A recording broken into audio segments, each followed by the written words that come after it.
నమస్తే, welcome to our channel. నేను సిరి. YS Jaganmohan Reddy గారిని అయితే ఇంకా పార్టీలో ఉన్న నేతలే ఇంకా నువ్వు మారవు అని చెప్పేసి అయితే అంటున్న వైనం. చాలా మంది నేతలు కూడా పక్క పార్టీలు ఇప్పుడు అంటే ఎవరైతే ఉన్నారో వాళ్ళు కూడా పక్క పార్టీలకి వెళ్ళాలని చూస్తున్నారు. సో అందులో అదే క్రమంలో మొన్న చూసినట్టయితే వైసీపీ నుంచి ఒక మాజీ ఎమ్మెల్యే మీద అయితే వేటు వేయడం జరిగింది సిద్ధారెడ్డి గారి పైన. అండ్ ఇప్పుడు ఇంకొక ఎమ్మెల్యే అయితే బుగ్గన్న గారు, ఆర్థిక శాఖ మంత్రిగా ఉన్న మాజీ ఆర్థిక శాఖ మంత్రి బుగ్గన గారు కూడా వేరే పార్టీ వైపు మొగ్గు చూపుతున్నారని, పార్టీ నుంచి వెళ్ళిపోతారని చెప్పేసి కూడా వార్తలు వస్తున్నాయి. సో ఏం జరిగిపోతుంది, మరి జగన్మోహన్ రెడ్డి గారి పరిస్థితి ఏంటి, పార్టీ పరిస్థితి ఏంటి అనేది మనకు వివరించడానికి మనతో పాటు ఉన్నారు ప్రముఖ రాజకీయ విశ్లేషకులు కేవీవి ప్రసాద్ గారు. నమస్కారం సార్. నమస్తే అమ్మా.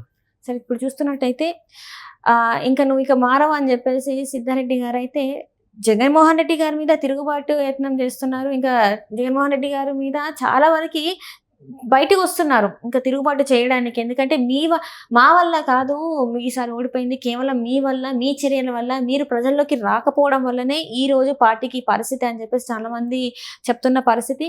అండ్ అట్లనే ఇప్పుడు పార్టీని వీడుతున్న సంఖ్య కూడా ఏదైతే ఉందో ఒక్కొక్కరుగా పార్టీని వీడిపోతున్నారు.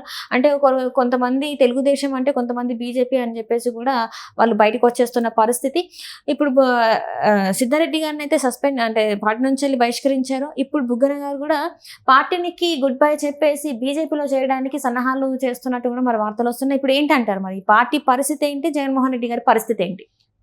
ఇప్పుడు ఒక విధంగా చెప్పాలంటే అది ఒక పార్టీ కాదమ్మా, అది ఒక ఏమన్నాలంటే అది ఒక దొంగల ముఠ, ఒక బందిపోట్ల ముఠ.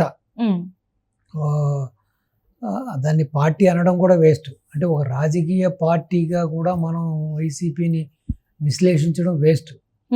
ఏ విధంగా తండ్రిని అడ్డం పెట్టుకుని వేల కోట్ల రూపాయలు దోచేశాడో, అదేవిధంగా దోచేసిన డబ్బులు ఖర్చు పెట్టి కొంతమంది ప్రశాంత్ కిషోర్ లాంటి కొంతమంది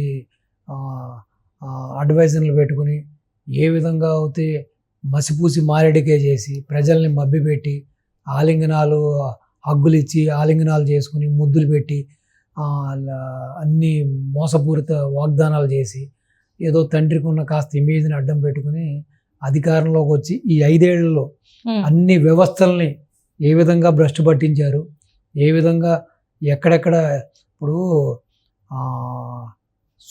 ఏమంటారు, అది శ్రీశ్రీ కవిత్వం ఒకటి చెబుతారు. ఏమంటారు అంటే సబ్బు బిళ్ళ కుక్క పిల్ల కవితకి ఏది కాదో అనర్హం అంటారు. అదేవిధంగా జగన్మోహన్ రెడ్డి యొక్క అవినీతికి ఏది కూడా అడ్డంకి లేదు. ఆ విధంగానే అన్నిటిలో అసలు ఎక్కడెక్కడ ల్యాండ్, శాండ్, వైన్, మైన్ అన్ని శాఖల్లో, ఈవెన్ ఇవాళ చూస్తే కూడా ఆప్కో ఆ యొక్క ఫ్యాబ్రిక్స్ అమ్ముతారు కదా చేనేతకి సంబంధించి, దాన్ని కూడా ఏ విధంగా నిర్వీర్యం చేసేసారు, దాంట్లో కూడా ఏ విధంగా లూటీ చేశారు చూసాం. అలాగే విద్యుత్ శాఖ ఏ విధంగా చేశారు చూసాం. ఒకటని కాదు, అన్నిటిలో ఇటు వైద్య, ఆరోగ్య శాఖ, ఇక అదీదం లేదు. ఎక్కడెక్కడ ఏ విధంగా దోచుకోవాలంటే వచ్చిన అధికారంలోకి వచ్చిన మరుక్షణం నుంచి కూడా ఇప్పుడు చూడండి 30 రోజుల్లో బాబు గారు పరుగులు పెట్టిస్తున్నారు. ఇటు యంత్రాంగాన్ని కానీ ఇటు రాష్ట్రాన్ని కానీ ప్రగతి మార్గంలో ఏ విధంగా పరుగులు పెట్టిస్తున్నారో ఆయన చూసాం. ఏ విధంగా వచ్చిన ఈ షార్ట్ టైంలోనే రేపటికి 1 month ఆయన ప్రమాణ స్వీకారం చేసి ఏ విధంగా ఆయన ఎన్ని పనులు చేశారు, చేసిన వాగ్దానాలు అలా ఎన్ని ఫిల్ఫిల్ చేశారు మనం చూస్తున్నాం. నిన్న ఒక్కరోజే చూడండి ఆయన ఎన్ని మీటింగ్లు అటెండ్ అయ్యారు. ఆ వయసులో కూడా 75-76 ఏళ్ళ వయసులో కూడా నిన్న 4 మీటింగులు కీలకమైన, ఆ మెట్టెక్ మీటింగు, ఆ సిఐ మీటింగు, తర్వాత ఆ యొక్క ఎయిర్పోర్ట్ మీటింగు, తర్వాత ఇంకొక మీటింగు. సో 4 మీటింగులు అటెండ్ అయ్యాడు ఆయన. ఏ విధంగా మళ్ళీ రాష్ట్రాన్ని గాడిలో పెట్టాలని ఆయన కృషి చేస్తున్నాడు. వీళ్ళు వచ్చిన మరుక్షణం నుంచి కూడా ఎక్కడ దోచుకోవచ్చు, ఎక్కడ దంచుకోవచ్చు, ఎక్కడ దాచుకోవచ్చు అనే ఆలోచన తప్పించి ఏ రోజుని కూడా ప్రజలకు మంచి చేద్దామనో లేకపోతే ప్రజలకి రాష్ట్రానికి మేలు చేద్దామనో ఏ రోజుని వీళ్ళ ఆలోచన లేదు. సో ఇప్పుడు సిద్ధారెడ్డి అనే వ్యక్తి పాపం ఆయన ఒక మాజీ ఎమ్మెల్యే, ఆయన్ని ఏ విధంగా పార్టీ మోసం చేసింది, ఆయనకు శక్తి మించి ఆయన ఏ విధంగా పార్టీ కోసం ఖర్చు పెట్టించారు. కనీసం పోయినసారి అధికారంలో ఉన్న ఆ ఎమ్మెల్యే గెలవడానికి ఈయనే ప్రధాన కారణం. అటువంటిది ఆ ఎమ్మెల్యే కూడా ఈయనకి గౌరవం ఇవ్వలేదు, జగన్మోహన్ రెడ్డి గారు గౌరవం ఇవ్వలేదు. కనీసం ఆయన ఇంటికి చేరువ వచ్చినప్పుడు కూడా ఆయనకి ప్రోటోకాల్ ప్రకారం ఆయన మీటింగ్ కూడా పిలవలేదు జగన్మోహన్ రెడ్డి. సో ఇన్ని చేసి ఆయన ఏదో ప్రజా వ్యతిరేక చర్యలు తీసుకున్నాడని, లేకపోతే ఇప్పుడు పార్టీ వ్యతిరేకంగా కార్యకలాపాలు చేశాడని చెప్పి సస్పెండ్ చేయడం అనేది దుర్మార్గం అది. సో ఒక విధంగా చెప్పాలంటే అటువంటి దుర్మార్గ పార్టీలో ఉండి డబ్బులు ఆస్తులు పోగొట్టుకుని పేరు పోగొట్టుకుని కన్నా ఆయన బయట ఉండడమే బెటర్. ఒక విధంగా ఆయనకి ఇష్టం ఉన్నా లేకపోయినా జగన్మోహన్ రెడ్డి బయటికి పంపించి మంచి చేశాడు. దానికి ఒక విధంగా చెప్పాలంటే సిద్ధారెడ్డి కూడా అతనికి థ్యాంక్స్ చెప్పాలి. సో అటువంటివైన ఒక దుర్మార్గ పార్టీలో మనుగడ సాధించే కన్నా ఆయన ఒకటి ఇంట్లో అన్నా కూర్చోవచ్చు, లేకపోతే ఉన్న వ్యాపారం అన్నా చేసుకోవాలి, లేకపోతే ఏదైనా సరే ఆయనకి భావజాలానికి చేరువుగా ఉన్న పార్టీ ఏదైనా కూడా జాయిన్ అవుతే మంచిది. కానీ అదేవిధంగా బొగ్గున రాజేందర్ రెడ్డి కూడా పార్టీలో చాలా కీలకమైన వ్యక్తి. పోయిన గవర్నమెంట్లో ఆర్థిక శాఖ మంత్రిగా కూడా చేశాడు ఆయన.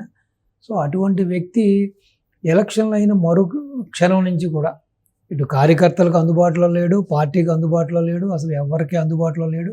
సో ఢిల్లీలోనే మకాం వేసాడని, ఏదో బీజేపీలో చేరడానికి ప్రయత్నాలు చేస్తున్నాడని రకరకాల ఊహాగానాలు అయితే జరుగుతున్నాయి. ఏదేమైనా సరే బుద్ధి ఉన్నవాడు, కడుపుకు అన్నం తినేవాడు ఎవడో కూడా వైసీపీ పార్టీలో ఉండడు. కేవలం జగన్మోహన్ రెడ్డి యొక్క ఐడియాలజీ, మెథడాలజీ, ఆ ఆలోచన సరళి ఉన్నవాడు, ఆ యొక్క నేర ప్రవృత్తి ఉన్నవాడు, ఏ విధంగా శవాల మీద పేలాలు ఏరుకు తినాలి, ఏ విధంగా దోచుకు తినాలనే ఆలోచన ఉన్నవాడు తప్పించి, మనసాక్షి ఉన్నవాడు, రాష్ట్రం బాగుండాలి, రాష్ట్ర ప్రజలు బాగుండాలి అనే ఆలోచన ఉన్నవాడు ఎవ్వడూ కూడా ఆ పార్టీకి ఓటేయడు, ఆ పార్టీ కార్యకర్తగా ఉండడు, ఆ పార్టీ నాయకుడిగా ఉండడానికి కూడా ఇష్టపడ్డాడు. సో ఈ విధంగా ఎవరైతే బయటకు వస్తున్నారో ఒక విధంగా చెప్పాలంటే వీళ్ళందరూ కూడా పునీతులు అనుకోవాలి.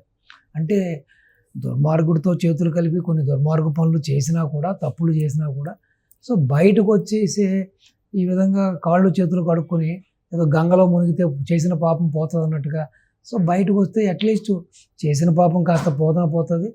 అట్లీస్ట్ ఈ యొక్క దుర్మార్గుల బారి నుంచి రాష్ట్రాన్ని కాపాడడానికి వీళ్ళు కూడా ఏదో విధంగా ఉపయోగపడడానికి కూడా ఆ విధంగా వీళ్ళు పనులు చేయొచ్చు. సో మీరు చూస్తూ ఉంటే నాకు తెలిసి ఇక్కడ ఏ విధంగా అయితే బీఆర్ఎస్కి మనుగడ లేదో అక్కడ వైసీపీకి కూడా మనుగడ లేదన్నది క్లీన్గా అర్థమవుతుంది. సో ఎప్పటికైనా సరే ఎవరైతే 40% ఓట్లు వేసారని వైసీపీ చెప్పుకుంటుందో వాళ్ళలో కూడా మార్పు రావాలి.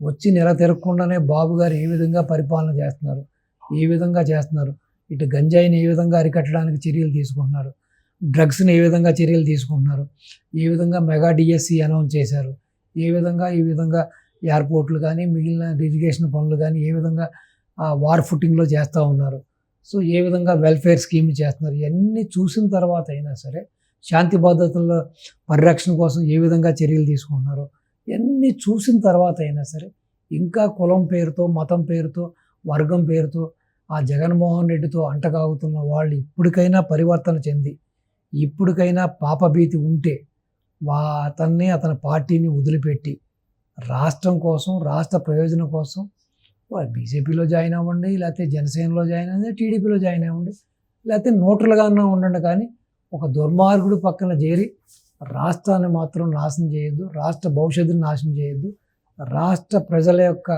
భవితకి, రాబోయే యువతకి దయచేసి సమాధులు కట్టొద్దని చెప్పి నేను మనవి చేసుకుంటున్నాను మీ ద్వారా. అంటే ఇప్పుడు మీరు చెప్పినట్టు ఇక్కడ తెలంగాణలో బీఆర్ఎస్, ఆంధ్రాలో వైసీపీ, ఇంకా అంతే అంటారా ఈ పార్టీల పరిస్థితి? అంతే, 100% అంతే అమ్మా. ఎక్కడా కూడా ఛాన్సెస్ కనపట్లేదు. సో డెఫినెట్గా ఈ రెండు పార్టీలతో కూడా ప్రజలకు ఇంకా అవసరం లేదు. ఎందుకంటే కేవలం అక్కడ ఒక 4-5 కుటుంబాలు, సుబ్బారెడ్డి కుటుంబం కానీ, లేకపోతే పెద్దిరెడ్డి కుటుంబం కానీ, లేకపోతే సాయిరెడ్డి కుటుంబం కానీ, జగన్మోహన్ రెడ్డి కుటుంబం కానీ ఏ విధంగా బాగుపడిందో ఇక్కడ ఓన్లీ కేవలం కేసీఆర్ కుటుంబమే బాగుపడింది. సో బంగారు తెలంగాణ అన్నది ఇక్కడ కేసీఆర్కి, అక్కడ జగన్మోహన్ రెడ్డి కుటుంబానికే తప్పించి ఇటు అటు ప్రజలకు ఒరిగింది జరిగింది ఏమీ లేదు. ఎప్పటికైనా ప్రజలు నిజాల్ని గ్రహించి జరుగుతున్న వాస్తవాలను చూసి ఇప్పటికైనా మార్పు చెంది అసలు వచ్చే ఎలక్షన్ టైంకి ఈ రెండు పార్టీలని భూస్థాపితం చేస్తేనే రెండు రాష్ట్రాలకి మనుగడ ఉంటుంది, రెండు రాష్ట్రాలకి భవిష్యత్తు ఉంటుందని నా ప్రగాఢ నమ్మకం. ఆ విధంగా ప్రజలు విజ్ఞతతోటి ఆ యొక్క నడుచుకుంటారని ఆ విధంగానే ఈ రెండు పార్టీల్ని ఒక సజీవ సమాధి చేస్తారని నేను ఆశిస్తున్నాను. Right sir, right. Thank you so much. నమస్తే అమ్మా.